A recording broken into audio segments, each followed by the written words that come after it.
I thought I was her husband, but I was just a signature. She smiled at me while drawing up the very paper that ruined my life. I sent the money. I wore the ring. And still, I wasn't her husband. Not in her world. I slipped the gold band into my jacket pocket just before we left the apartment that night. Not because I planned anything dramatic, not because the moment felt scripted, but because something in my chest told me this dinner would change everything. The ring wasn't expensive. Hell, it wasn't even real gold.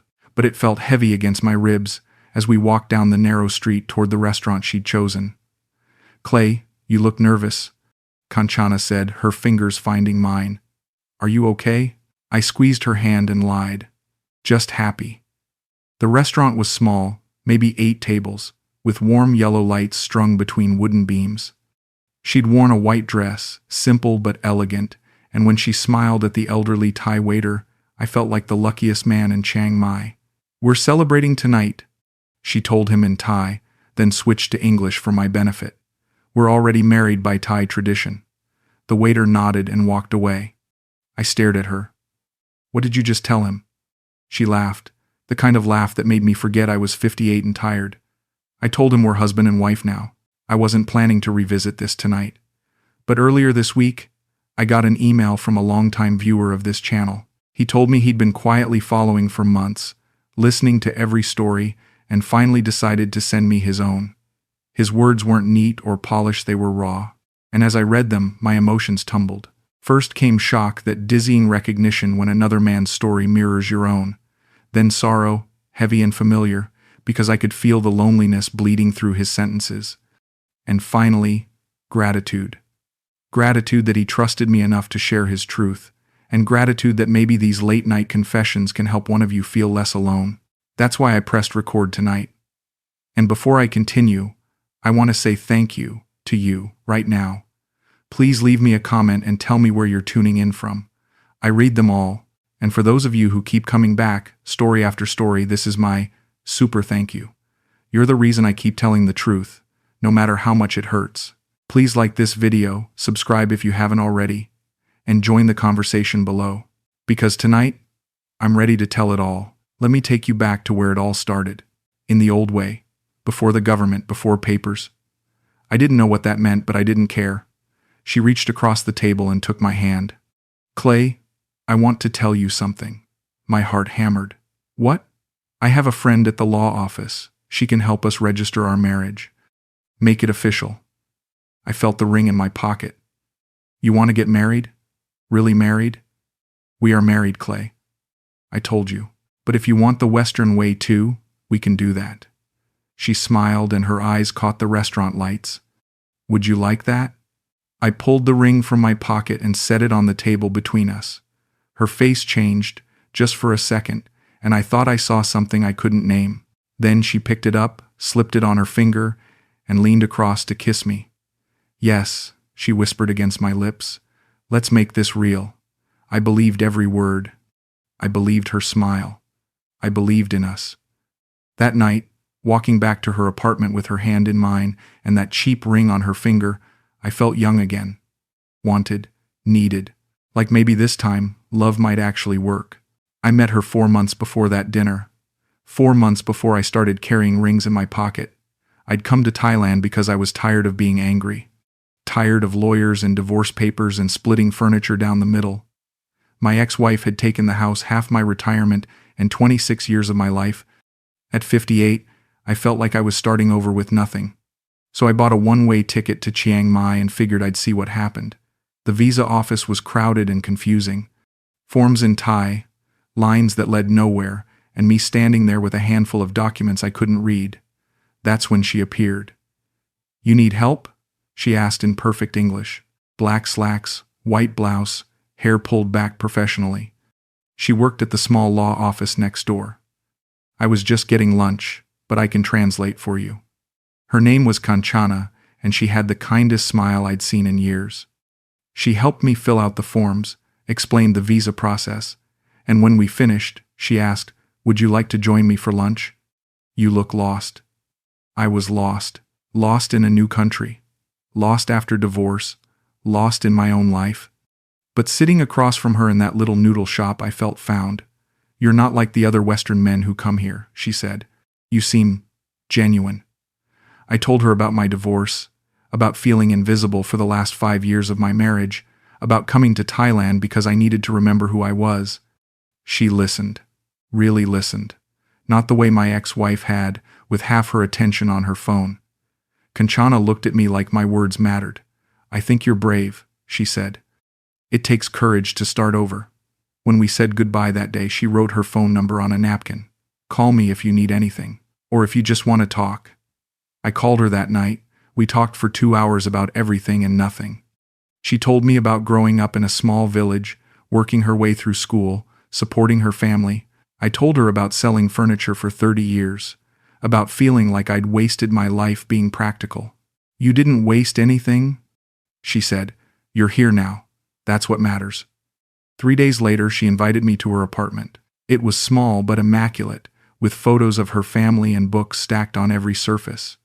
She cooked for me, real Thai food, and when I tried to help, she laughed and pushed me toward the couch.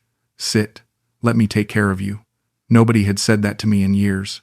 After dinner, we talked until midnight. About her dreams, my regrets, the strange way life brings people together. When I got up to leave, she walked me to the door. "Clay," she said, "I'm glad you're here." I kissed her that night. Soft, tentative, like teenagers. And when she kissed me back, I thought maybe this was what I'd been looking for all along. Not just love, but a second chance at life. 2 weeks after that first kiss, Kanchana brought up marriage. We were lying in bed, her head on my chest, morning light filtering through her thin curtains. "Clay," she said quietly, "what do you think about Thai marriage?" I stroked her hair, still half asleep. "What do you mean?" "Western men always want the big ceremony. The church, the white dress. But Thai marriage is simpler. More honest." She sat up and looked at me. We could be married in the traditional way. Before Buddha, before family, just us. My heart jumped. "You want to marry me?" "I want to be your wife. But I don't need a big show. I just need you to trust me." She traced circles on my chest with her finger. "I can handle the paperwork myself. There's no need for a wedding in court if you trust me." Trust. That word hung between us like a bridge. What would I need to do? "Just sign some documents. I'll take care of the filing. It's easier if a Thai person handles it. Foreigners always make mistakes." She smiled. "This is the traditional way. Westerners don't understand it, but it's more meaningful than your Western ceremonies." The next day, she brought a stack of papers to her apartment, all in Thai script that looked like art to me. "What do these say?" I asked. "Marriage contract, property agreements, legal formalities." Nothing romantic, but necessary. She handed me a pen. "Sign here, and here, and here." I stared at the papers. "Shouldn't I have these translated?" "Clay." Her voice was soft but firm. "Do you trust me or not?" That question, how do you answer that when you're falling in love? When someone has been kind to you after years of loneliness? When saying no feels like admitting you don't believe in what you're building together? I signed my name 17 times. A week later, she told me she needed money for the filing fees and home renovations. "How much?" I asked. $14,000, she said. "It seems like a lot, but we'll need a proper home for our marriage, and the government fees are expensive for foreigners." $14,000. Half of what I had left after the divorce. But she was going to be my wife. We were building something together. "I'll transfer it today," I said. She kissed me hard when I showed her the bank confirmation. "Thank you for trusting me, husband." 3 days later, she showed me a certificate with official stamps and Thai writing I couldn't read. "This is it," she said. "We're married now. In the eyes of Thai law, in the eyes of Buddha, we are husband and wife." I held the paper like it was made of gold. What does it say exactly? That we are legally bound, that we are one family now. That what's mine is yours and what's yours is mine. She took the certificate back and put it in her purse. "I'll keep this safe. It's too important to lose." That night, she called me her husband for the first time, and lying there next to her, that certificate somewhere in her purse, I felt like I finally belonged somewhere, like I finally had a home. The change started small. Little things I told myself meant nothing. Kanchana stopped laughing at my jokes the way she used to. Stopped asking about my day. When I'd reach for her hand while watching TV, she'd hold it for a moment, then find a reason to get up. Get water, check her phone, use the bathroom. You okay? I'd ask. Of course, she'd say. Just tired from work. The work excuse came up more and more. She was staying late at the law office 3, sometimes 4 nights a week. When she came home, she was distant, polite, like she was being nice to a neighbor. The office is very busy, she'd explain. We have many cases right now. I wanted to believe her. I needed to believe her. But when her phone rang during dinner, she'd take it in the other room, always in Thai, always with the door closed. And when she came back, she'd smile that professional smile and ask what we were talking about. Who was that? I asked one night. She was cutting vegetables for dinner, her back to me. Work. This late? Clay. She turned around, knife still in her hand. Do you trust your wife or not? That word again, trust. The weapon she used every time I asked questions. How do you answer that? How do you say that trust isn't blind? That loving someone doesn't mean accepting everything without question? I trust you, I said, because what else could I say? But the doubt was there, growing, making me notice things I'd overlooked before. How she never wanted to go to places where we might run into people from the law office. How she'd changed the subject whenever I mentioned meeting her family. How she'd grown cold whenever I was affectionate without warning. Sex became scheduled, predictable. She'd initiate on Sunday mornings and Wednesday nights, but never spontaneously, never because she wanted me. It felt like an obligation, like she was checking boxes on a list. Is everything okay between us? I asked one night. We were lying in bed after one of those obligatory encounters. She was already reaching for her phone. Why would you ask that? You seem distant. I'm your wife, Clay. I'm here every night. What more do you want? What more did I want? I wanted her to look at me the way she used to. To touch me because she wanted to, not because it was expected. To talk to me like I mattered, not like I was a chore to be managed. Nothing, I said. I just miss how we used to be. We're married now, she said, scrolling through messages. Things change when people get married. That's normal. Normal. Was it normal to feel lonely next to your wife? Was it normal to feel like a stranger in your own relationship? 3 months after our wedding, I asked to see our marriage certificate again. I wanted to frame it, put it on the wall, make it feel real. I can't find it, she said. I think it got misplaced when I rearranged my purse. Shouldn't we have a copy? I'll get one from the office. Don't worry about it. But she never did. And when I brought it up again, she got irritated. Why do you need to see it? Don't you remember getting married? I remembered signing papers. I remembered her calling me husband. But as the weeks passed, I started to wonder what exactly I remembered, and what exactly I'd signed my name to. The visa office was crowded again. Same confusion, same lines, but this time I knew what to expect. I'd come alone to renew my tourist visa, something I'd done every 3 months since arriving in Thailand. The young officer behind the counter was new, friendly. He spoke English well, and seemed genuinely interested in helping foreigners navigate the system. Long-term visitor? He asked, flipping through my passport. Yes, I said. I'm married to a Thai citizen, still figuring out the permanent residency process. He looked at his computer screen, typed something, frowned. What's your wife's name? Kanchana Siraporn. More typing, a longer frown. Sir, according to our records, you're listed as single. No marriage registration under your name. I laughed. Actually laughed. That can't be right. My wife handled all the paperwork herself. When did you get married? About 4 months ago. He turned his screen toward me. This shows your entry stamp from 8 months ago and all your visa renewals. No marriage registration. Are you sure the paperwork was filed? The room felt smaller suddenly. My wife works at a law office. She knows what she's doing. Of course, he said quickly. Maybe there's a delay in the system, or maybe it was filed under a different name. These things happen. But his tone said otherwise. His tone said something was wrong. I walked out of that office with my renewed visa and a sick feeling in my stomach. Maybe it was a computer error. Maybe the databases weren't connected. Maybe Thai bureaucracy was just slow and confusing. I called Kanchana from my phone in the parking lot. "Hi, husband," she said, but her voice sounded distracted. "Quick question. The visa officer said they don't show a marriage registration under my name. Is that normal?" Silence. Long enough that I thought the call had dropped. "Kanchana? I'm here." Her voice was different. Cooler. "What exactly did they tell you?" "Just that I'm listed as single in their system. I told them you handled everything, and they said maybe there was a delay." "Clay."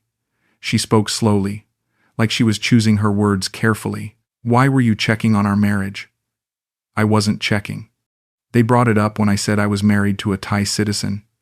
"You discussed our private business with strangers?" "It wasn't private business. It was a visa application." "Clay, listen to me carefully. Don't ever check on me again. Don't ask government workers about our marriage. Don't investigate what I do. That's not love, that's suspicion." "I'm not suspicious. I just want to understand. If you can't trust your wife, then maybe you shouldn't have a wife." The line went dead. I sat in that parking lot for 20 minutes, staring at my phone. She was right. Wasn't she? Marriage was about trust. About believing in each other. About not double-checking everything your partner did. But the officer's words echoed in my head. "No marriage registration. Listed as single. Are you sure the paperwork was filed?" That night, Kanchana didn't come home. She texted at 11 p.m. "Working late. Need space to think. See you tomorrow." I lay in bed alone, staring at the ceiling, and for the first time since I'd met her, I let myself ask the question I'd been avoiding. What if something was wrong? What if the marriage certificate I'd signed wasn't what she said it was? What if trusting her had been the biggest mistake of my life? I got up and opened my laptop.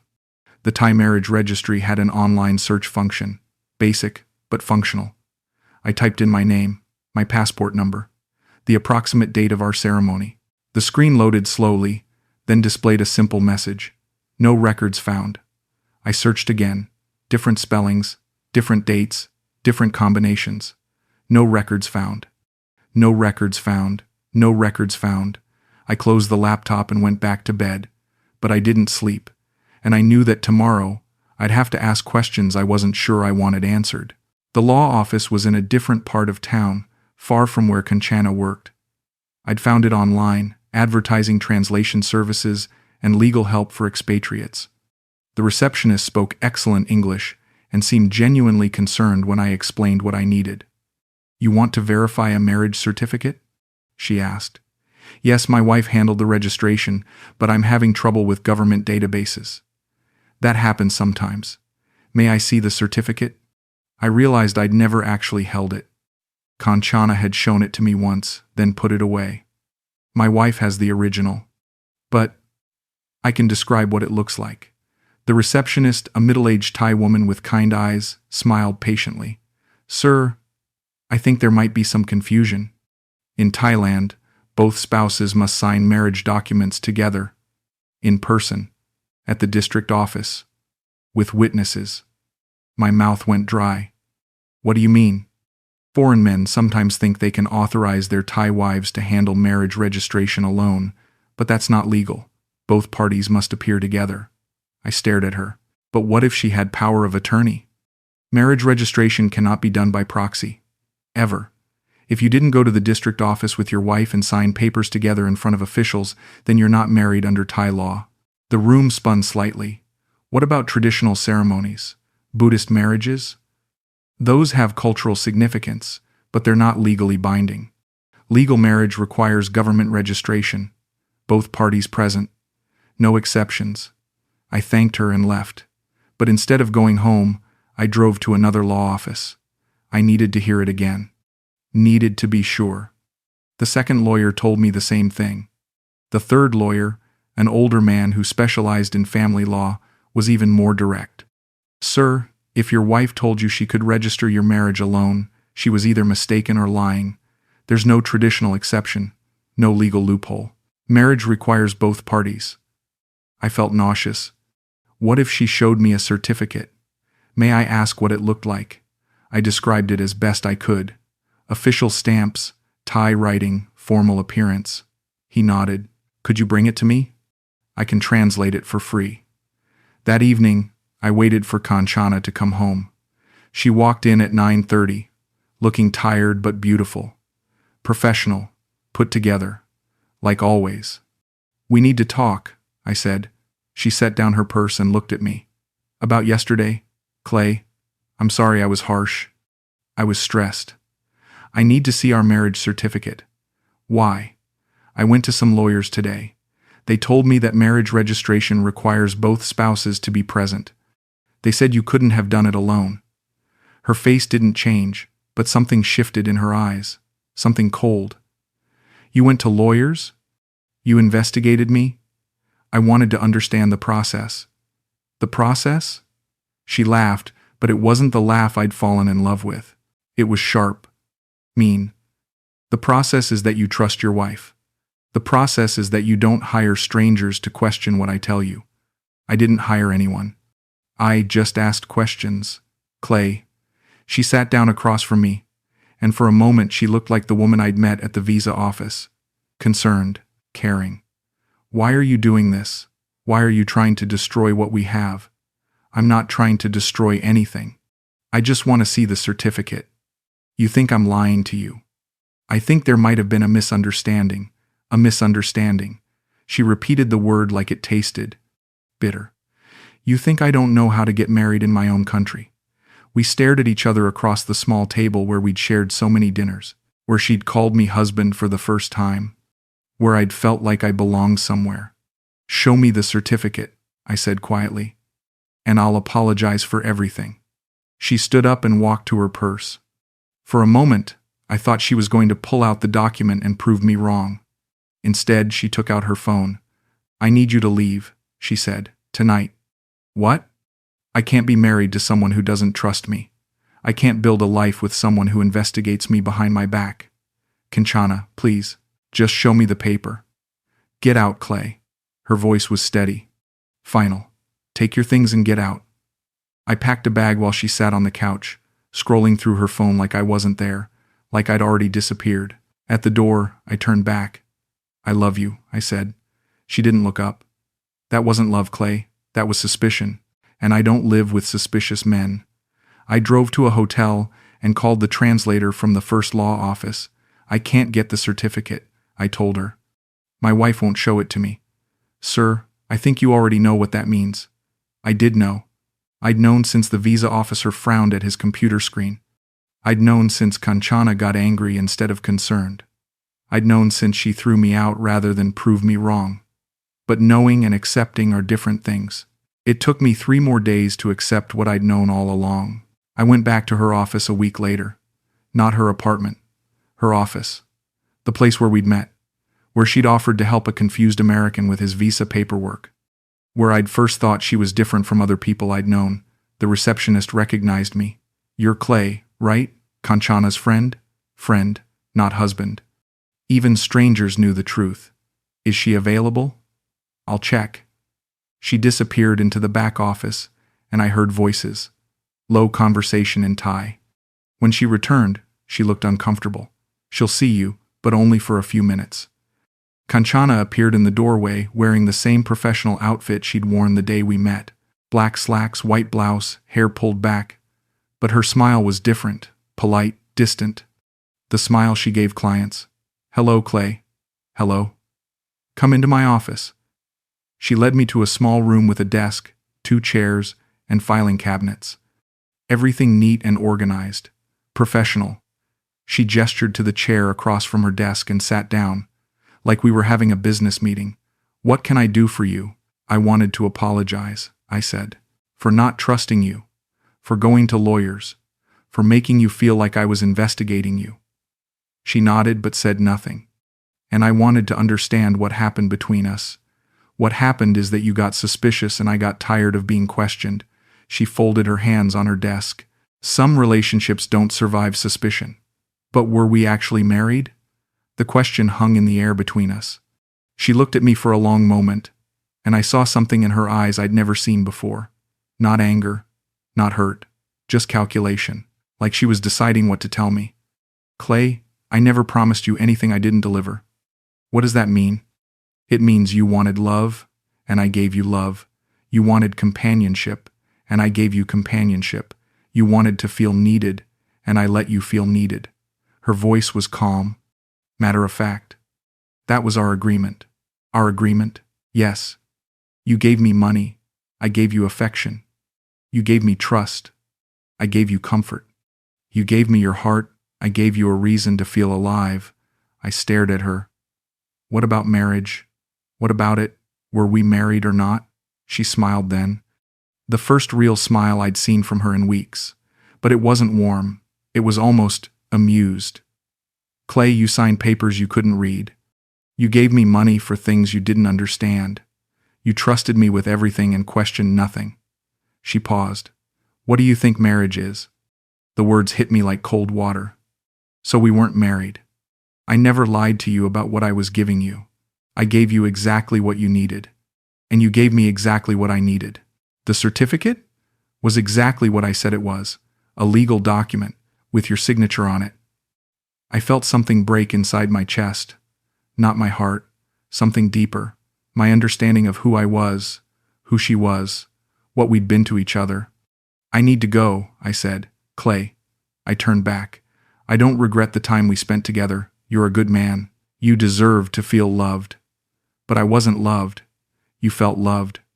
Sometimes that's enough. I walked out of her office, past the receptionist who couldn't meet my eyes, out into the bright Chiang Mai afternoon. I got in my car and drove to the hotel where I'd been staying. I didn't cry. I didn't rage. I didn't call her names or blame her for being what she was. I just sat on the edge of the bed and realized that I'd been living someone else's life for 6 months. Someone who believed in love at first sight. Someone who thought loneliness was worse than being used. Someone who confused neediness with romance. That someone wasn't me anymore. I drove past the building 3 weeks later. Not intentionally. I was looking for an apartment on the other side of town, somewhere far from her neighborhood, and got lost in the maze of narrow streets. But there it was. The small office building where I'd met her. Where I'd thought my life was beginning again. There was a new sign out front.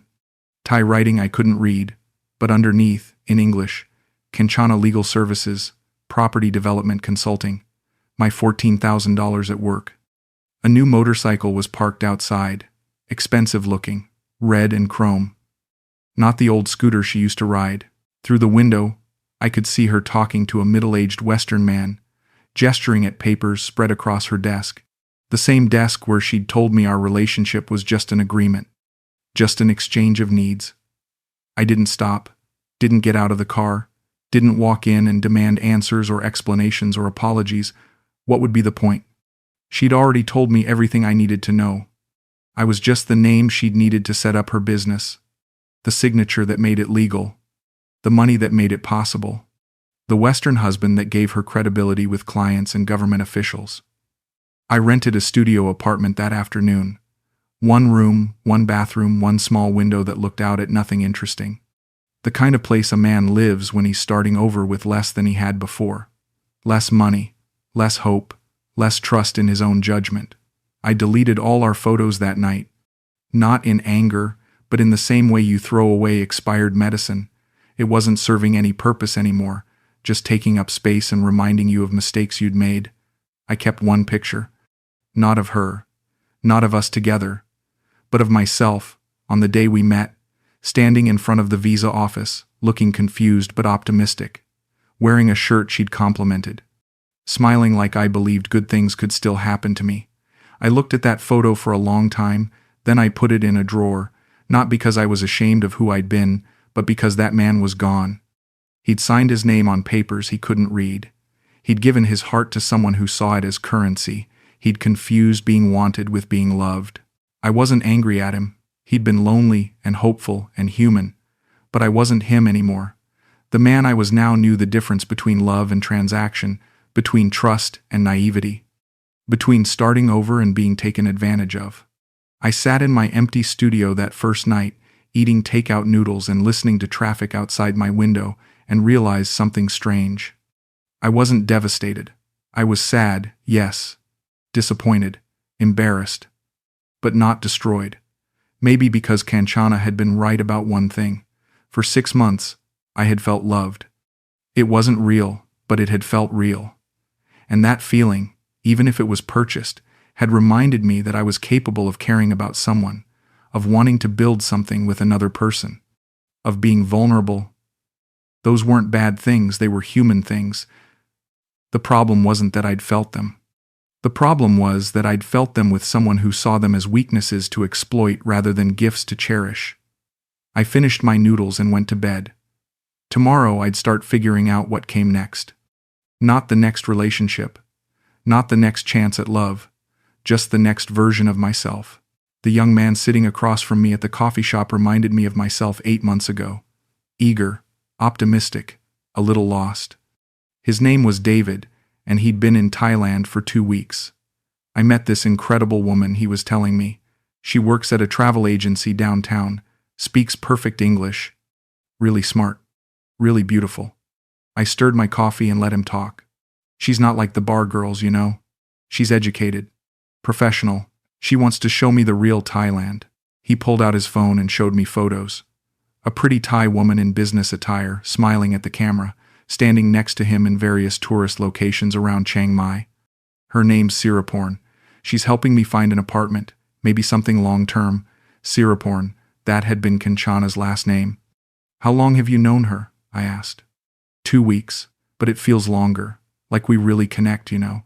She says Western men are more serious than Thai men, more ready for commitment. David leaned forward, excited. She mentioned that we could get married the traditional way first, before all the government paperwork. Keep it simple. I set down my coffee. David. Yeah? How old are you? 34. Why? Have you been married before? No, but I'm ready. I came to Thailand because I was tired of the dating scene back home. The games, the superficial stuff. Siraporn is different. I looked at this young man who believed he'd found something real in a foreign country with someone he'd known for 14 days, and I saw myself. Not the cynical man I'd become, but the hopeful man I'd been. The man who'd walked into a visa office looking for help and found what he thought was love. What do you do for work? I asked. Software sales. I can work remotely, so I'm thinking about staying in Thailand long term. Have you given her money yet? The question seemed to surprise him. She won't let me pay for anything. Says she wants to take care of me. Why? Just curious. Clay, he said, using my name for the first time, you seem like you have something to say. I finished my coffee and considered my options. I could tell him everything. About Kanchana, about the fake marriage, about learning the difference between love and transaction. I could save him $14,000 and 6 months of delusion and the particular kind of heartbreak that comes from realizing you were never loved, just used. Or I could let him learn what I'd learned. Let him make his own mistakes and discover his own truths. Let him be the man he needed to be before he could become the man he was meant to be. Be careful, I said finally. That's it? That's it. He laughed. Man, you sound like my dad. Be careful, David. Don't trust anyone, David. He shook his head. I didn't come to Thailand to be careful. I came here to live. I stood up and put money on the table for my coffee. Good luck, David. Thanks. Hey, maybe we can hang out sometime? Get dinner? I looked at him one more time. Young, hopeful, convinced he'd found something special with a woman who was probably already planning how to use his love against him. Maybe, I said, but I knew I wouldn't see him again. Not because I didn't like him, but because watching him would be like watching myself in reverse. Like seeing a movie where you already know how it ends. I walked out of the coffee shop into the hot Chiang Mai afternoon. The city looked the same as it had when I'd first arrived 9 months ago, but I wasn't the same man who'd gotten off the plane looking for peace after a bitter divorce. That man had been running from something. The man walking down the street now wasn't running toward anything either, but he wasn't running away. He was just walking. Present. Aware. Carrying the weight of experience without being crushed by it. I thought about David and Siraporn, about Kanchana and whatever new Western man was probably sitting at her desk right now, signing papers he couldn't read. about all the lonely people who come to foreign countries looking for love and find something else instead. I wasn't angry at any of them. Not the women who saw opportunity in loneliness, not the men who confused desperation with romance. People do what they need to do to survive, to get what they want, to feel less alone in the world. I'd learned that love and transaction weren't mutually exclusive, that being used didn't necessarily mean being unloved, and being loved didn't necessarily mean being protected. I'd learned that trust without wisdom is just vulnerability, and that vulnerability without boundaries is just an invitation to be hurt. Most importantly, I'd learned that the worst thing about being betrayed isn't the betrayal itself. It's how it makes you doubt every good thing that came before it. How it makes you wonder if anything you felt was real. But sitting in my small apartment that night, I decided that the love I'd felt for Kanchana had been real, even if hers hadn't been real in return.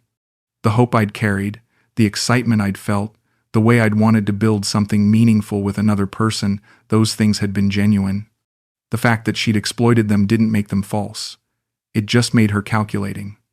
I opened my laptop and deleted David's contact information. Not because I disliked him, but because his journey was his own now. He'd find what he was looking for, or he'd find something else, or he'd find nothing at all. But whatever he found would be his to find.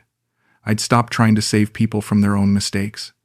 I'd made mine, learned from them, and somehow managed to come out the other side not bitter, just wiser, not closed off, just more careful. Not unable to love, just unwilling to confuse love with need. That felt like progress. That felt like growth. That felt like something worth the cost of everything I'd lost.